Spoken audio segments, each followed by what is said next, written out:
누가복음 20장입니다. 20장 9절부터 18절까지 말씀이 되겠어요. 자, 먼저 우리 한번 같이 9절부터 18절까지 함께 봉독해 보실까요? 시작.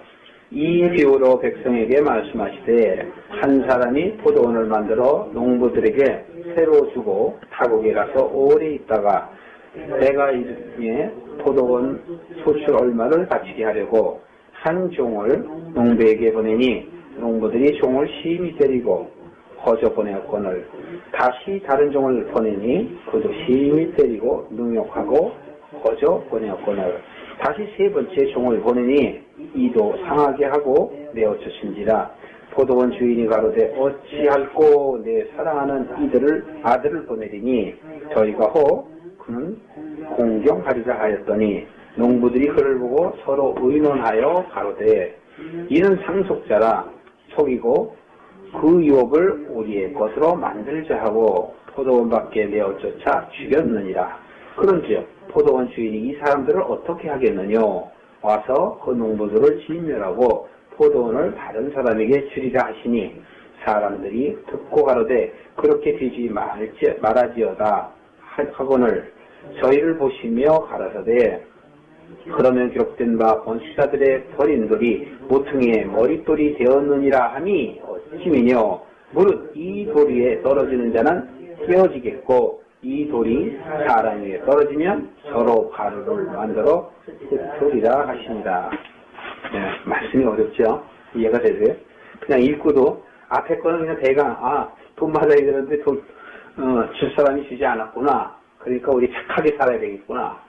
이렇게 종들을 대접을 제대하지 않고 그 아들도 대접하지 않으면 우리는 큰 불상사가 내게 일어나겠구나. 그렇게 생각하지는 않으신지요. 또 그렇게 설교를 또 들어오시진 않았는지요. 그 다음에 그 뒤에 얘기한 그 기록된 바 이렇게 얘기하죠. 예수님께서 말씀하신 바 거주자들이 버린 것이 모퉁이들이 됐다. 이게 도대체 무슨 뜻이냐. 그런 것도 있죠. 그리고 돌 위에 떨어지는 자는 깨어지겠고 이 돌이 사람 위에 떨어지면 가루가 되겠다. 여러분 이 말씀을 이해하세요? 그런데 이 비유의 말씀은 씨 뿌리는 자의 비유를 예수님께서 먼저 이렇게 말씀을 하세요. 씨 뿌리는 자의 비유를 통해서 이야기하면서 예수님께서 제자들에게 내가 이렇게 비유하는 것들에 대해서는 택하신 자들로만 알게 하기 위해서다. 이렇게 얘기를 해요. 제자들이 왜 해필이면 비유로 말하십니까? 풀어서 해주시죠. 그랬더니 예수님께서 하시는 말씀이 그렇게 얘기하시는 거예요. 네, 택한 자에게만 깨닫게 하겠다. 그리고 허락하신 자들은 알 수 있는 것이다. 이렇게 얘기해요. 그리고 나중에 제자들을 불러서 따로 그 씨 뿌리는 자, 씨는 바로 하나님의 아들들이요. 밭은 바로 세상이라 이렇게 하면서 풀어주시잖아요. 기억나시죠? 그렇기 때문에 이 비유를 모르고서는 다른 비유도 모른다. 이렇게 또 얘기하셨잖아요. 이 씨 뿌리는 자의 비유가 예수님께서 모든 비유를 말씀하시는 그 비유의 기본이다. 이런 거예요. 그래서 그 기본은 바로 뭐냐? 씨와 밭의 얘기다라는 것이죠. 씨는 말씀이요. 밭은 바로 내 마음인 것입니다. 바로 여러분들인 것이에요. 자, 이것을 보기 전에 여러분 이사야서를 한번 찾아보겠습니다. 이사야서 5장을 한번 보실까요? 지금 우리가 포도원 지기 그런데 이 성경에서 얘기하는 포도원, 예수님께서 얘기하는 것은 예수님이 말씀하시는 그 포도원은 과연 무엇을 말씀하시는가 찾아보겠습니다. 이사야서 5장 1절부터 7절까지 말씀을 여러분들 집에서 쭉 보시고요. 오늘은 7절만 보겠습니다. 7절. 자, 함께 읽으실까요? 시작. 만군의 여호와의 포도원은 이스라엘 족속이요 그의 기뻐하시는 나무는 유다 사람이다. 그들에게 공평을 바라셨더니 도리어 화adi요 그들에게 의로움을 바라셨더니 도리어 부르짖음이었도다. 네, 그렇습니다. 자, 여러분 오늘 10번째 이 비유의 예수님의 말씀은 바로 포도원 지기와 포도원을 세우는 그 주인에 관한 비유의 말씀입니다. 그런데 성경에서 이야기하는 이 포도원의 비유는 이사야서 5장 7절에 있는 말씀처럼 포도원은 만군의 여호와에 속한 나라인 이스라엘의 족속을 얘기하는 거예요. 다시 말하면 택한 자, 또 다시 말하면 여러분들인 것입니다. 제가 누누이 말씀드렸죠. 성경은 믿지 않는 사람에 관한 내용이 아니라 믿는 사람에게 주시는 하나님의 메시지인 거예요. 그렇기 때문에 여기서 택한 족속이라는 건 바로 이스라엘을 말하며 그 이스라엘이 모든 믿는 자의 표상이며 모델인 것이에요. 그런데 그 모델이 어떻게 살아가는가를 역사의 사건으로 이루어서 우리로 하여금 깨닫게 하시는 것이죠.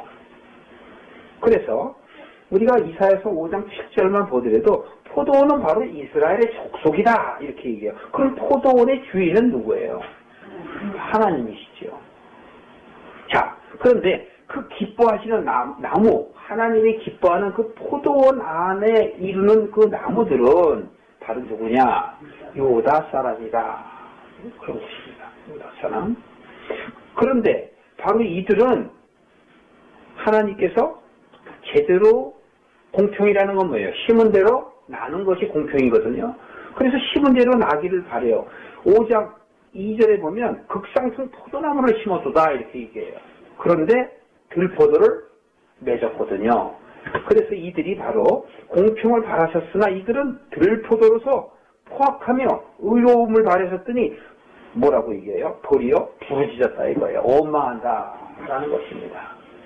자, 누가복음 여러분 20장 9절 이하에 보시겠습니다.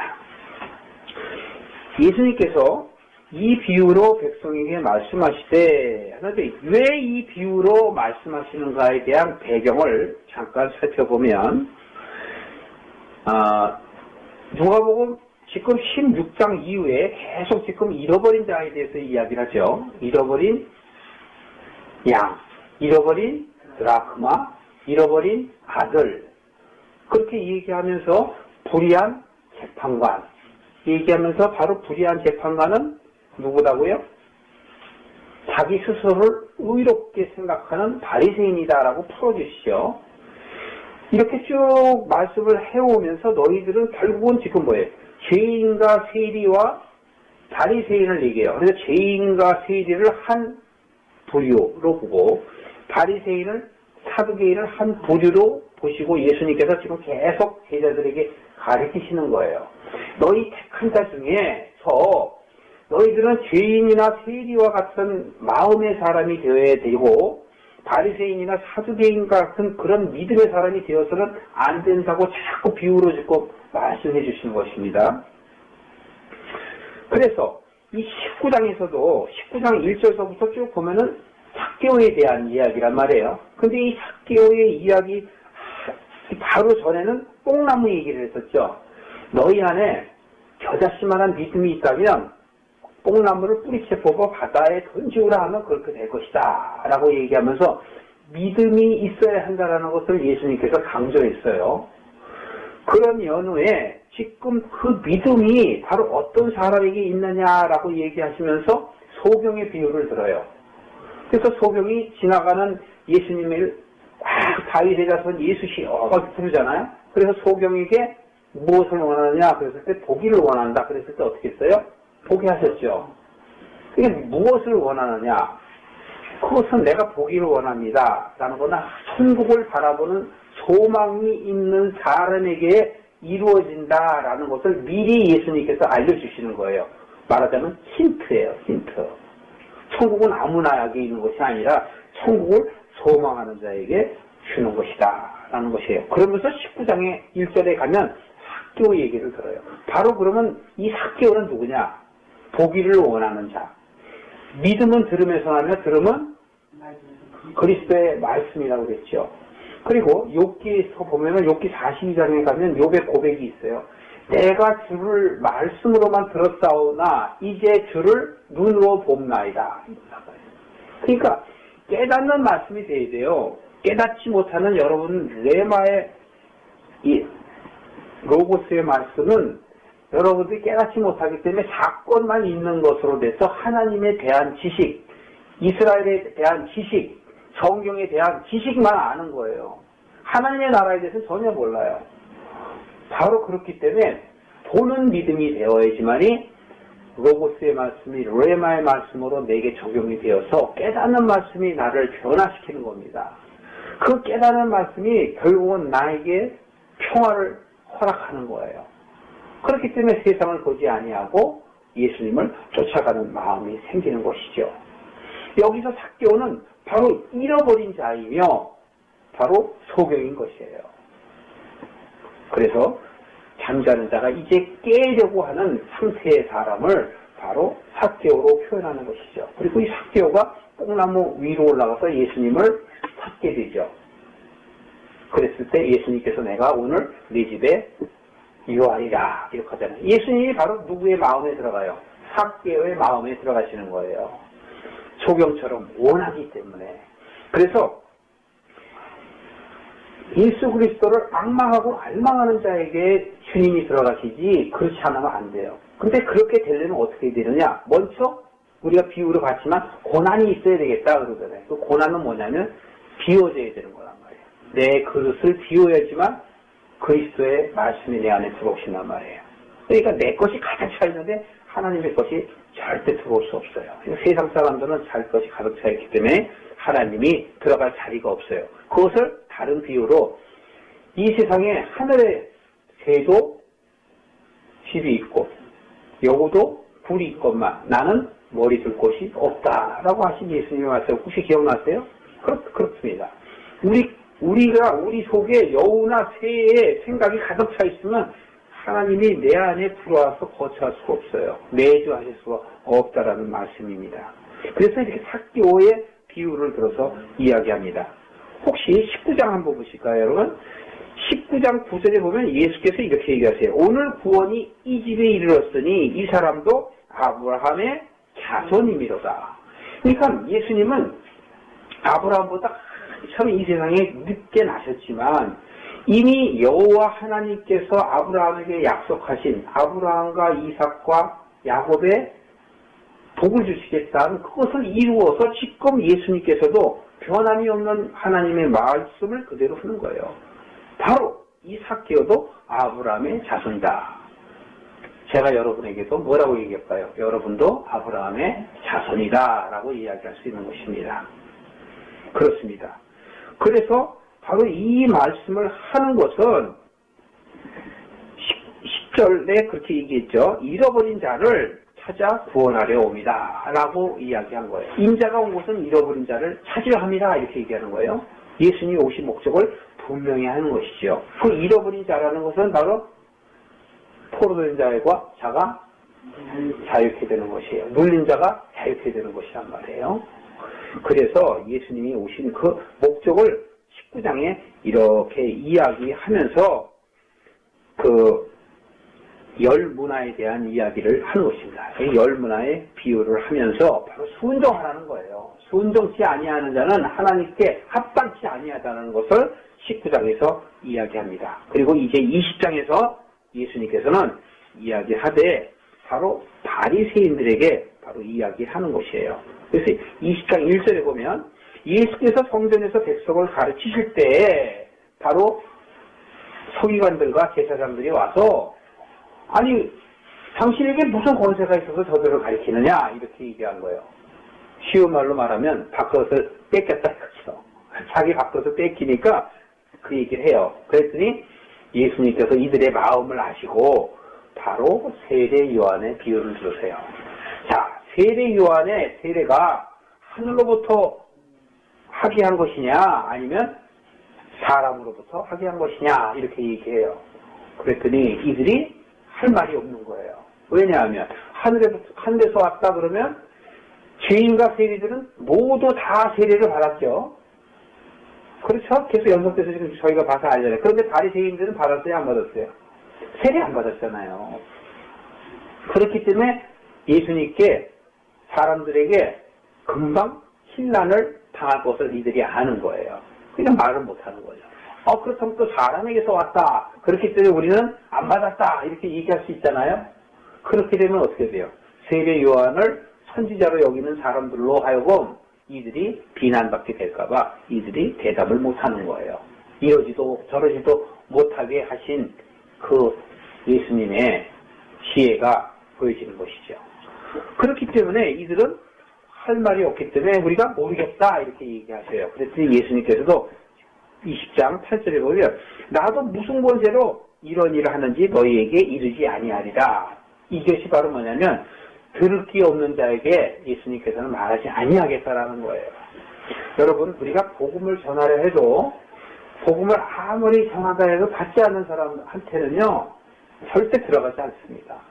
착한 자, 미리 정하신 자, 어둠에 있는 자들만이 눈이 떠지는 거예요.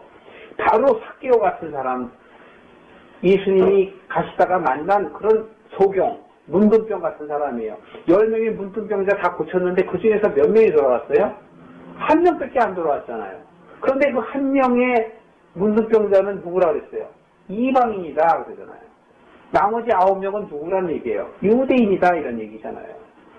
그래 거기에 실질적으로 유대인 이방이 이걸 가르려는 것이 아니라 나는 택함 받은 사람이다 라고 스스로 자기 입으로 자인하고 선포하는 그 교만한 자들은 병 고침을 받으면 하나님께 영광을 돌리지 아니하고 스스로 그것을 취하기만 하는데 도리어 이방인 같은 마음, 하나님의 상에서 떨어지는 그 부스러기라도, 여러분 스로보니게 여인의 비유 아시죠? 나는 개만도 못하지만 그 땅에 떨어진 부스러기라도 개가 먹지 않습니까? 개라도 좋습니다. 고쳐주십시오라고 하는 그 믿음을 보고 예수님께서 네 믿음이 너를 구원하였도다 이랬잖아요. 그것처럼 바로 한 명의 그 고친 문둥병 이방인이 바로 그런 사람이다 이거예요. 그래서 여기서 예수님께서 계속 그러잖아요. 너희들은 죄인과 세리와 같은 마음이 되라. 바리새인같이 같아서는 안 된다. 그러면서 성전에 기도하러 두 사람이 갔는데 한 사람은 세리 죄인이고 한 사람은 누구다? 바리새인이다. 이러면서 바리새인은 스스로 잘난 척하고 따로 떨어져서 서서 기도하고 나는 저런 이방인들과 같이 아니하며 시리수도 잘 내고 헌금도 잘하고 기도도 하고 금식도 하고 막 이렇게 얘기하잖아요. 그런데 죄인은 어떻게 한다고요? 성전 앞에 가지도 못하고 저 멀리 서서 하늘을 우러보며 가슴을 통탄하며 이 죄인을 용서하소서 하는 그 고백이 있었잖아요. 그러면서 예수님께서는 그런 죄인과 세리같이 너희들 되라 이렇게 얘기했지 않습니까 여러분? 바로 거기에 연속된 예수님의 말씀인 것이에요. 그렇기 때문에 예수님께서는 바로 너희들에게 내가 무슨 권세로 얘기하는지 일로도 너희들은 나를 메시아로 보지 않기 때문에 못 알아듣는다라는 얘기죠. 그러면서 비유로 말씀하시는 거예요. 이 포도원 비유. 자, 포도원이 있다. 그런데 주인이 멀리 떠났다가 그것이 포도원의 열매들을 맺고 했을 때 그 소출을 바라보고 종을 보냈다. 이렇게 해요. 그런데 아까 얘기했죠. 포도원 주인은 하나님이라고 얘기했고 포도원은 누구라고 했어요? 네? 유대인이라고 했잖아요, 여러분. 포도나무는 유대인이요. 그랬잖아요. 이스라엘 민족이요. 포도나무는 유대인이라고 그랬잖아요. 그러니까 지금 이사야서에 있는 그 5장에 있는 말씀을 예수님이 그대로 지금 갖다가 쓰시는 거예요. 비유로. 그러면서 바로 포도원 얘기를 하는 거예요. 그러는데 내 종을 보냈다는 그 종은 바로 무엇이냐면 무엇을 의미하냐면 선지자들을 의미하는 거예요. 하나님께서 보낸 선지자들. 오늘날 너희들 유대인들아 그렇게 많은 역사를 통해서 내가 엘리야도 보내고 이사야도 보내고 많은 선지자들을 너희에게 보냈지만 너희들은 그 선지자들을 다 죽였지 않느냐 이거예요. 말 듣지 않았다 이 소리입니다 여러분. 아무리 내가 시장에 나가서 피리를 불어도 너희들 춤추지 않았다. 그런 얘기란 말이에요. 그래서 지금 종을 갖다가 이렇게 또 첫 번째 종 보내도 거저 보내고 두 번째 종 보내도 거저 보내고 세 번째도 그렇고 결국 네 번째에 가서 사랑하는 당신의 아들을 보내는 거예요. 바로 예수를 얘기하시는 거예요. 예수님을 예표하시는 거란 말이에요. 지금 예수님께서요, 지금 20장 이후에 보면은 예수님이 이제는 물론 지금 예루살렘에 오셨지만 이 6월절 이후에 이제 예수님이 고난받고 십자가의 죽음을 이미 다 예견하시고 가는 상태란 말이에요.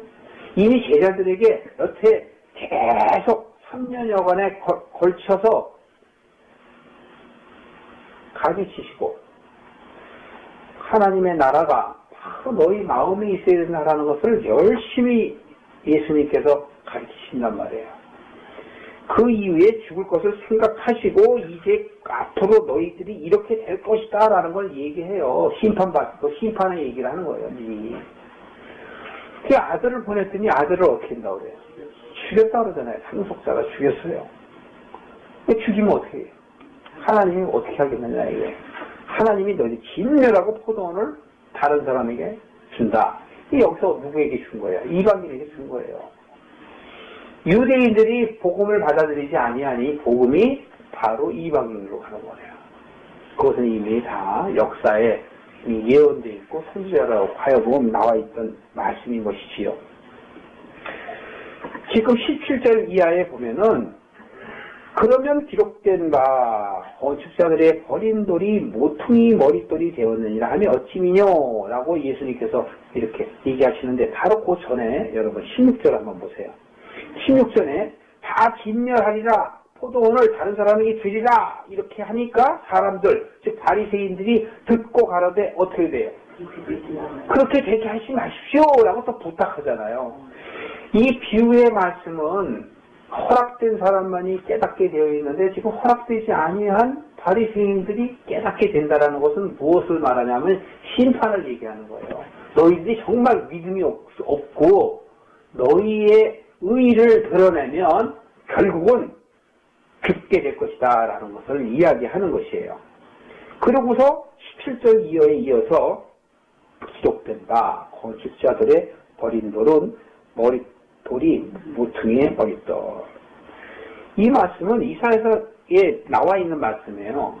이사야서에 나와 있는 말씀인데 바로 그 돌에 대해서 말씀이 나와 있는데 8장 14절 15절에 보면 나와요. 그런데 자 여러분 이 건축자들의 버린 돌이라는 건 뭐냐면 예수님이 실상으로 오셨어도 지금 예수님이 실상으로 오셨어도 바리새인들은 예수님을 메시아로 보지 않는 거예요. 이 사람들은 메시아를 바라는 것이 아니라 자기들 스스로를 주인으로 나타내는 사람들이에요. 이 성전에서 예수님께서 아까 말씀하실 때 그랬죠. 성전에는 누가 얘기하는 곳이에요? 바리새인들만이 얘기하는 곳이에요. 그런데 거기서 지금 자기들의 밥그릇을 빼앗기고 자기들의 지위에 흔들리는 것에 빠져 있어서 예수님을 바라보지 못하는 거예요. 그러나 죄인들과 세리들은 바로 예수 그리스도가 메시아인 것을 깨닫는단 말이에요. 여러분 여기서 지금 보십시오. 이 사람들은 예수님이 실상으로 오셨어도 버린단 말이에요. 여러분 오늘날에도 그렇습니다. 오늘날에도 예수님이 이 세상에 오시면 여러분 예수님 믿을 것 같아요? 예수님이요 공중에서 정말 우리가 그 큰 나팔소리가 나고 웅장하고 뭔가 기적과 이적이 수반된 가운데서 나타나시면 그런가 보다 그러는데 예수님께서도 그러시잖아요. 내가 이렇게 와도 믿지 않고 너희들은 다른 사람이 내 이름으로 오면은 믿는다 그러잖아요. 왜? 예수님은 이사야서 53장에 보면 어떻습니까? 흠모할 모양이 없다 그러잖아요. 예수님은 버리심 받고 사람들이 봐도 흠모할 바가 없고 뭐라 그래? 추하다 그러죠. 추하다고. 그러니까 예수님은 우리가 성경에서 그림에서는 멋있게 나타나잖아요. 배우들 쓰고 그러니까 머리도 길어갖고 멋있지만 실제로 예수님은 흠모할 만하지 않고 외모가 형편없단 말이에요. 도리어 돌이킨단 말이에요. 사람들이 예수님을 보면 냄새나고 짜증나고 돌이킨다니까요. 여러분 이 시대에도 예수님이 정말 보잘것없는 사람으로 오면 믿을 것 같아요? 안 믿을 것 같아요? 안 믿어요. 깨어져 있는 자만요 믿어요. 예수님의 12제자들이나 믿게 되는 거예요. 안 믿어요, 오늘날도. 도리어 교회에서 어떨 것 같아요? 당신 때문에 전도가 안 되니까 좀 제발 나가주세요. 내가 예수야. 내가 너희들의 복음이야. 내가 너희를 위해서 십자가에 못 박혀주고 내가 순환과 고난을 당한 나야 라고 얘기하면 목사들이 나가서 뭐라고 그래요? 그건 네 얘기고 그러니까 당신 때문에 지금 열심히 모아놓은 사람들 다 나가게 생겼어. 그런단 말이에요. 그게 지금 오늘날의 유대인들을 이야기하는 거예요. 그랬더니 여기서 예수님께서 그렇게 너희들이 버린 돌이 바로 집을 지을 때 모퉁이 돌로 세운다라는 거예요. 그러니까 결국 너희들이 하는 수고는 다 소용없다 이거예요. 오직 하나님만이 하시는 거예요. 하나님만. 우리가 믿는 것처럼 여러분들 그렇게 생각하지만 사실은 하나님께서 우리로 하여금 믿게 하는 거예요. 그렇기 때문에 우리가 구할 바는 기도 외에는 없는 거예요. 우리에게 믿음 주세요. 믿지 않는 자녀들을 위해서, 믿지 않는 남편을 위해서, 믿지 않는 아내를 위해서, 믿지 않는 형제 자식들을 위해서 기도 외에는 이유가 없는 거예요. 택하시는 것은 하나님이 하시는 거예요. 그렇기 때문에 내가 얼마나 수고했는데 내가 얼마나 저들을 위해서 기도했는데 라고 얘기할 건덕지도 없는 거예요. 우리는 이 세상에 태어날 때 뭐 들고 나왔어요? 뭐 들고 나왔습니까? 하나도 안 들고 나왔죠. 죄만 들고 나왔다고. 죄만. 제가 그렇게 얘기하셨으니까 여러분들은 하나님의 사람들인데 하나님들의 사람들이 교만에 빠져서 사단을 쫓아 죄를 범하게 됐고 죄를 범하게 돼서 하나님께서 이 시간과 공간을 허락하셔서 이 땅에 왔다. 이 땅에 왔기 때문에 과거의 모든 것들을 다 잊어버리고 생각날 수가 없는 어둠에 갇혔다. 그것을 빛이 와서 우리로 하여금 깨닫는 것이다. 잠자는 자가 깨는 것이다. 이렇게 얘기했지 않습니까? 그렇기 때문에 여러분들은 하나님의 성품이 물론 있지만 죄를 갖고 온 거란 말이에요. 죄. 사단을 쫓았던 그 죄, 교만한 죄를 갖고 태어난 것이에요. 그게 죽을 때 뭘 들고 가야 돼요? 그 죄를 버리고 가는 거지. 들고 갈 거 하나도 없어요. 그러니까 우리는 온전하게 이 세상에 죄인으로 온 것을 깨닫고 내가 죄인입니다. 아버지가 아니하면 나는 아버지 나라에 갈 수도 없는 종이라고 불러도 불림을 받아도 속합니다. 라고 고백을 하는 것이 바로 잃어버린 아들이 비유잖아요. 그러면서 아버지께로 돌아가는 것, 그것을 보고 아버지가 기뻐하셔서 상고도 먼데 뛰어가서 그를 안아주시고 가락시키시고 신발시키시고 그러잖아요. 그게 뭐예요? 자녀로서 회복시키신다는 우리에 대한 메시지란 말이에요. 메시아에 대한 구원의 메시지란 말이에요. 그것이요. 그 가락지가 바로 예수 그리스도를 표하는 거란 말이에요. 예수 그리스도의 가락지를 우리에게 끼워주신다는 것이죠. 우리는 바로 무엇이냐?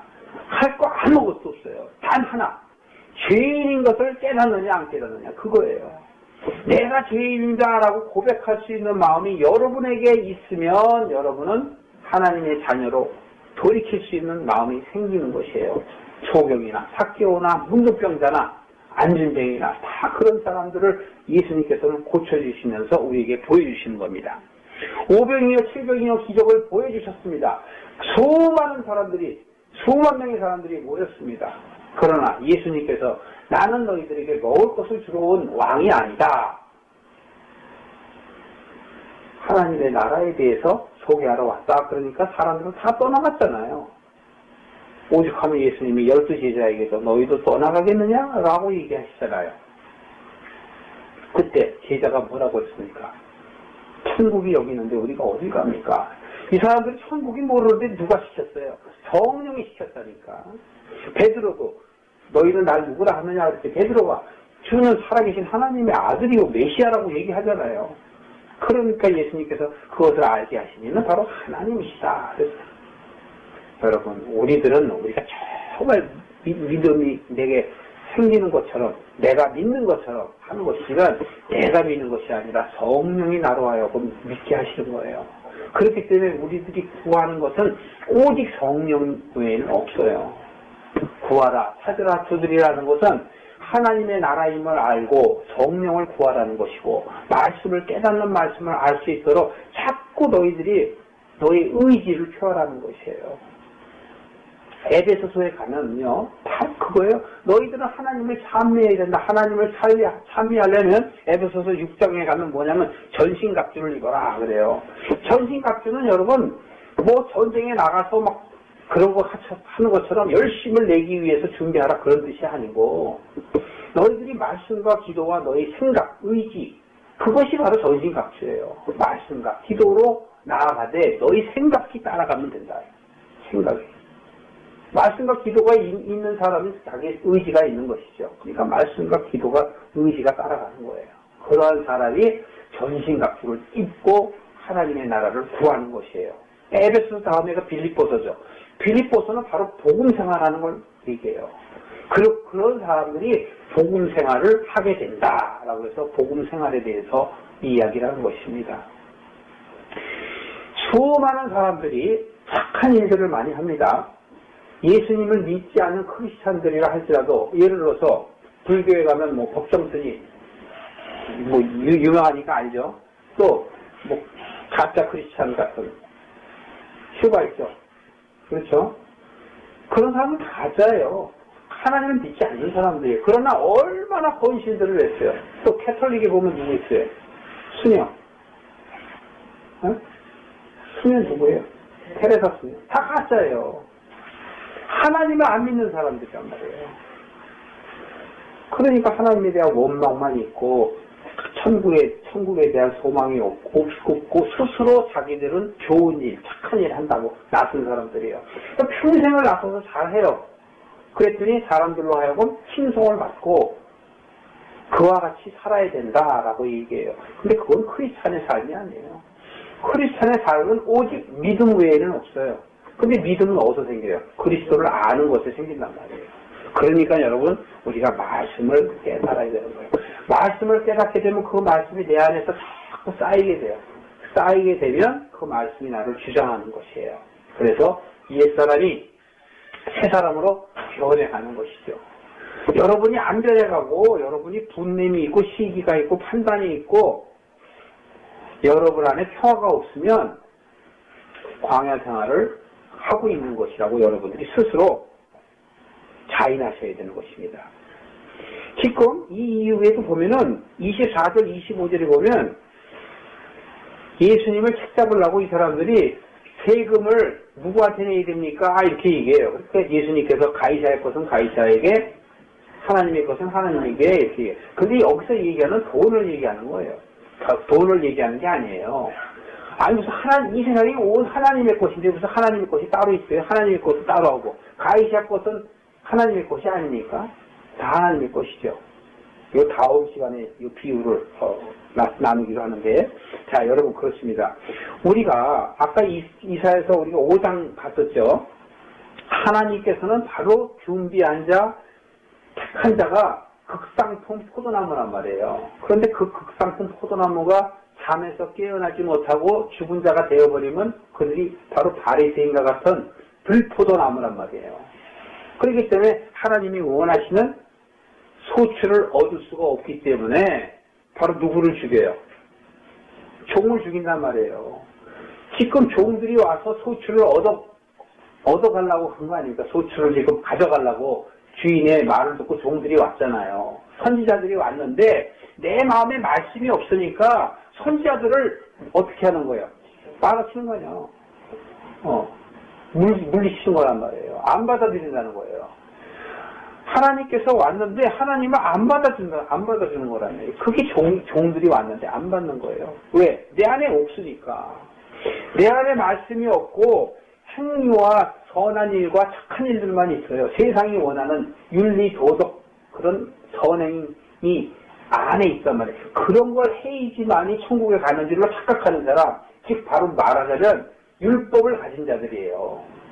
율법만이 하나님의 나라에 갈 수 있다고 주장하는 사람들을 얘기하는 것이고 죄인과 세리는 율법으로 저번에 과부 얘기했죠. 불의한 재판관 앞에 나간 그 과부가 내 원수의 원한을 갚아달라고 그러잖아요. 그건 뭐예요? 그 사람 불의한 재판관은 율법이 바로 된다는 것을 가리킨 사람인데 이 사람이 과부가 율법을 따르려고 율법을 통해서 하나님의 나라에 가는 줄 알고 열심을 냈는데 이루어지지 않잖아요. 그래서 결국은 과부가 된 거란 말이에요. 그러니까 전 남편이 바로 율법이라고. 그러니까 내가 여태까지 살아온 이것이 다 헛건데 이거에 대한 거 네가 어떻게 하려고 그래? 바른 길을 알려줘 라고 얘기했더니 불의한 재판관이 하나님도 두려워하지 않냐고 사람도 무시하는 사람이, 이 사람 안에는 말씀이 없잖아. 그러니까 어떻게 복음을 전해요? 못 전하는 거예요. 그거를 비유로 얘기한 거 아닙니까? 그렇듯이 바로 여기서도 우리가 소출을 내는 것은 깨닫는 말씀이 내게 있어야지만이 하나님의 종들이 오면 그거를 내보일 수가 있잖아요. 줄 수가 있는데 없으니까 그들을 도리어 죽이고 자기 것으로만 나타내는 것. 여기서는 바리새인의 자기 의를 이야기하는 겁니다. 의. 하나님의 종들을 죽이는 것은 나의 의를 드러내는 것이에요. 그것이 바로 유대 사람이란 말이죠. 그렇기 때문에 지금 여기서 얘기하는 건 무엇을 얘기해요? 너희들은 유대인이 되지 말고 누가 되라고요? 이방인 같은 사람들이 돼야, 바로 그 얘기를 하는 거 아니겠습니까? 바로 이 모퉁이의 머릿돌이 된다는 건 너희들이 버린 그 예수 그리스도가 집을 지을 때 기초석이 되는 머릿돌이다. 그런데 이 바로 돌, 18절 보세요. 무릇 이 돌 위에 떨어지는 자는 깨어지겠고, 뭐가 깨어져요? 돌 위에 떨어지면. 예수한테 떨어지면, 예수 안에 들어가면 내 생각이 깨어지는 거란 말이에요. 그러니까 내가 다른 반석이에요. 베드로가 히브리어 말로 반석이거든요. 다른 반석이란 말이에요. 베드로가 예수님의 반석에 부딪혀서 깨진 거예요. 그것처럼 바로 무릇 이 돌 위에 떨어지는 자는 깨어지겠고 라고 얘기하는 택한 자를 얘기하는 거예요. 돌이키는 자를 얘기하는 거예요. 바로 이 돌이키는 자가 돌 떨어지는 데서 깨지면 내 생각이 깨어짐으로 인하여 새 생각이 들어와. 그것이 바로 새 언약의 사람이 되는 거예요. 새 복음이 내 안에 들어오는 것입니다. 그런데 그 다음 절에 보면 뭐예요? 돌이 사람 위에 떨어지면 어떻게 돼요? 저로 가루로 만들어 흩으리라. 그거는 무엇을 얘기할까요, 여러분? 이거를 징계로 보시면 안 돼요. 여러분. 희망의 메시지를 보셔야 돼요. 죽을 수밖에 없는 나지만 하나님께서 택한 자는 하나님께서 징계를 통해서라도 깨닫게 하신다는 거예요. 그러니까 여러분, 내가 스스로 가서 깨어지는 게 낫습니까? 아니면 하나님이 징계를 통해 갖고 내가 깨어지는 게 낫습니까? 스스로 가는 게 깨져. 그러니까 스스로 돌에 부딪혀서 즉 말씀을 깨달아서 점점 깨달아지는 자가 바로 복된 사람이지요. 징계를 받아갖고 그냥 뭐 몸을 치거나 아니면 환경을 확 망하게 하고 믿어갖고 그때 돌이키는 사람이 좋겠습니까? 그러니까 여러분, 평소에 우리들이 주님의 말씀을 사랑해가며 나를 하나씩 깨어가고 말씀을 사랑하는 여러분과 제가 되어야 되지 않겠습니까? 주님의 은혜가 여러분께 있기를 축원합니다.